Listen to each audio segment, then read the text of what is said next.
Welcome to Skylabs world. ఇక్కడ కొన్ని టమాటాలు, ఇంకా తోటలో కొన్ని వంకాయలు అవి ఉన్నాయి, వాటిని కోసుకుంటున్నాము. ఈ టమాటాలు కూడా మొన్న కోతులు వచ్చి చాలా వరకు తినేసినాయి. ఇంకా ఏవో కొన్ని ఉన్నాయి, అలా వాటిని మాత్రం తెంపుకుంటున్నాం. గ్రేప్స్ కూడా కోతులన్నీ తినేసినాయి. ఇంకా కొద్దిగా మంచి కలర్ వస్తున్నాయి. ఒక్కసారి కోసాను నేను వీడియోలో. ఇంకా కొద్ది కలర్ ఉన్నాయి కదా, రావాలిగా, ఇంకా పచ్చిగా ఉన్నాయి కదా, కోద్దాంలే అనుకున్నాను. ఇంతలోకి అవి కోతులు వచ్చి రోజు డైలీ కరెక్ట్ టైంకి వచ్చాయన్నమాట. 3-4 ఆ టైంకి ఈవినింగ్ వచ్చి, మార్నింగ్ టైంలో కూడా వచ్చాయి. అప్పుడప్పుడు వచ్చి మొత్తం కోసేసినాయి అన్నమాట. కాయలు అస్సలు, గ్రేప్స్ అనేవి లేవు అసలు. నేను ఇంకా ఈసారి చాలా వచ్చినాయి కదా, ఇవ్వాలి, వాళ్ళకి ఇవ్వాలి అనుకున్నాను, తెలిసిన వాళ్ళకి. కానీ అసలు ఒక్కసారి నేను తెంపాను. ఇంకా తర్వాత కొద్దాం అనుకున్నా, ఒక్క రోజున వచ్చి అసలు మొత్తం తినేసినాయి అనమాట. గుత్తులు తింటే తెంపి పడేస్తాయి. ఇంకా చుట్టుపక్కల ఇళ్ళ వాళ్ళ దగ్గర కూడా పడేస్తాయి అనమాట. అవి అలా చేస్తున్నాయి. చూసారు కదా, వంకాయలు వేసాము. అలాగే ఇక్కడ మల్లెపూలు చూడండి. ఈ సీజన్ లో కూడా మల్లెపూలు వస్తున్నాయి. నేను ఆకులన్నీ తీసేసాను, ముదిరాకులన్నీ. అవి చిగురు వచ్చి మరలా మొగ్గలు ఇలా వచ్చినాయి అనమాట. వస్తున్నాయి, రోజుకు 2-3 ఫ్లవర్స్ అలా వస్తున్నాయి.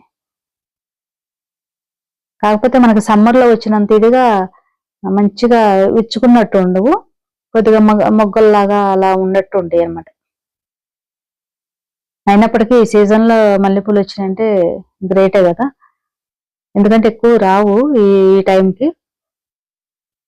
మనకు ఆ కొమ్మలు కట్ చేసి, హైట్ గా పెరిగిన కొమ్మలు కట్ చేసి ఆకంతా తీసేసామనుకోండి, చిగురు వస్తే దానికి మొగ్గలు వస్తున్నాయి.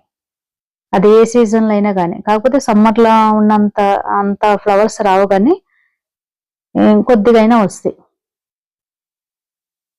అందువల్ల మీ దగ్గర ఏమన్నా మల్లె చెట్లు అలా ఉంటే, పైన బాగా హైట్ పెరిగిపోయి అన్ని కొంతవరకు కట్ చేసి ఆకంతా తీసేస్తే, దానికి మంచిగా ఎరువు, మట్టి అంతా లేపేసి ఎరువు వేసామనుకోండి, పశువుల ఎరువు, మంచిగా పూలు వస్తాయి అన్నమాట. ఇక్కడ చూడండి, ఇవి పచ్చిమిర్చి ఎంత మంచిగా వచ్చినాయో. ఇవి కోద్దాం అనుకున్నాం కానీ ఇంట్లో ఉన్నాయి, సరే అనేసి వదిలేసాము. ఎప్పుడన్నా ఎమర్జెన్సీకి అసలు లేవు ఇంట్లో అనుకున్నప్పుడు కోసుకోవచ్చులని అలా వదిలేసాము. ఎంత పొడవుగా ఉన్నాయో చూడండి. ఇవి మేము ఇంట్లో విత్తనాలు కాదు, నర్సరీ నుండి కొనుక్కొచ్చాము ఈ మొక్కలు. మనకి ఎప్పుడైనా సరే నర్సరీ నుండి కొనుక్కొచ్చినప్పుడు మొక్కలు మాత్రం మంచిగా కాపు వస్తుంది అనమాట. మనం ఏదో మన ఇంట్లో ఉండే విత్తనాలు వేస్తే ఏదో కొన్ని వస్తాయి, కానీ అంత మంచిగా రావు. ఆ సీడ్ మంచిగా అనిపించదు. కాకపోతే మంచి సీడ్ వేసామనుకోండి, ఇంట్లో అయినా వస్తాయి, కానీ ఈ నర్సరీలో తెచ్చినవి మాత్రం మంచిగా వస్తున్నాయి కాయలు. అలాగే ఇక్కడ చిక్కుడుకాయలు కూడా ఉన్నాయి. కొన్ని వాటికి ఇది వస్తుంది కదా, పేనుబంక తెగుల్లాగా అలా వచ్చినాయి.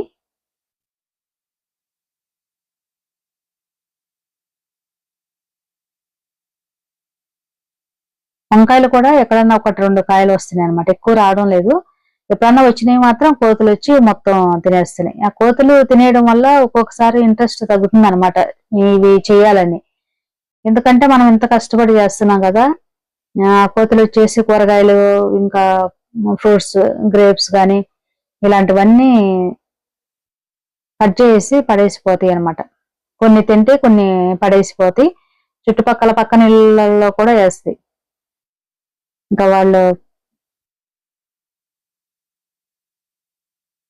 అలా, అందువల్ల మనకు ఇంట్రెస్ట్ ఉండడం లేదు పెద్దగా ఇది చేయాలని. ఎందుకంటే మనం చేసిన కష్టానికి మనం వచ్చినప్పటికీ కూరగాయలు ఒక్కొక్కసారి ఇలా కోతుల వల్ల ఇదవుతుంది అనమాట, కష్టానికి తగ్గ ఫలితం లేనట్టుగా ఉంటుంది. ఇక్కడ చూడండి, గ్రీన్ వంకాయలు, ఆకులు ఏ కలర్ లో ఉన్నాయి, సేమ్ అదే కలర్ లో ఉన్నాయి. ఇది కొద్దిగా లేతగా ఉంది, ఇది కోసాము. అటు పక్కన ఉన్నది మాత్రం ముదిరింది, కొద్దిగా విత్తనానికి అనేసి ఉంచేసాము అలా.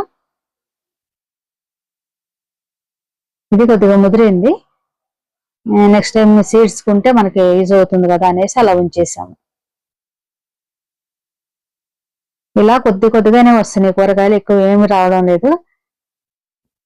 ఇంతకుముందు మా వరకన్నా సరిపోయాయి, ఇప్పుడు మాకు కూడా సాగడం లేదు, అంటే రావటం లేదు అనమాట ఎక్కువ. ఇలా వచ్చినాయి. తోటకూర కూడా కొద్దిగా 2-3 కాడలు ఉంటే అలా కోసాం. ఏదన్నా పప్పులు అలా వేసుకోవచ్చు కదా, అలానే.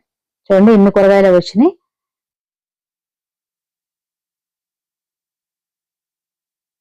చూశారు కదా మా తోటని, వచ్చిన కూరగాయలని. ఈ వీడియో మీకు నచ్చినట్టయితే లైక్ చేయండి, షేర్ చేయండి, ఛానల్ని సబ్స్క్రైబ్ చేయండి. Thank you for watching.